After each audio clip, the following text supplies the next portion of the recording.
It's important to consider if NCIS has already peaked or if it still has room to grow as the program prepares to return for its 22nd season on October 14, 2024. Of course, it will be challenging for the venerable series to relive its former grandeur, as Leroy Jethro Gibbs, Mark Harmon, will no longer be in charge of the investigative team after his departure in 2021. Speaking of the past, NCIS Season 2, often regarded as the best season in the history of the program, will be 20 in 2024. NCIS Season 2 stretched the boundaries in a number of areas, improving greatly over the first season and perfecting the episodic storytelling structure while elevating a cherished character to series regular. Even while the second season did not garner as much attention as the show's highly watched 10th season, it nonetheless sets the bar for excellent writing, directing, acting, and creating a formula that is still in use today. American crime drama NCIS is widely watched. It first aired on CBS in 2003. Naval Criminal Investigative Services is what the title refers to. It centers on Leroy Jethro Gibbs, Harmon, and his major case response team, MCRT, as they investigate cases in and around Washington, D.C. Beyond Gibbs, recurring characters include Chief Medical Examiner Donald Ducky Mallard, David McCallum, Agent Tim McKee, Sean Murray, Special Agent Caitlin Todd, Sasha Alexander, Senior Special Agent Anthony DiNozzo, Michael Weatherly, and Forensic Specialist Abby Pseudo, Polly Perrette. Over the course of NCIS's 20-year run, a number of the show's key characters have come and gone, being replaced by others. Assistant Medical Examiner Jimmy Palmer, Brian Dateson, NCIS Director Leon Vance, Rocky Carroll, Agent Ziva David, Cote de Pablo, and other mainstays have been a part of the show from Season 2. Alongside solving crimes involving the U.S. Navy and the Armed Forces, the program delves into the personal lives of the individuals that Gibbs and his crew deal with off-duty.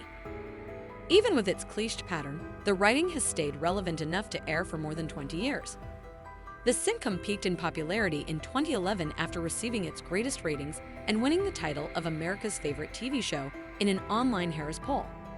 Still, fans missed the finest NCIS episodes when Season 2 aired in 2004 because of the show's poor popularity. The second season of the popular crime drama NCIS, which was widely praised as the best in the show's history, resolved every issue that the first season had.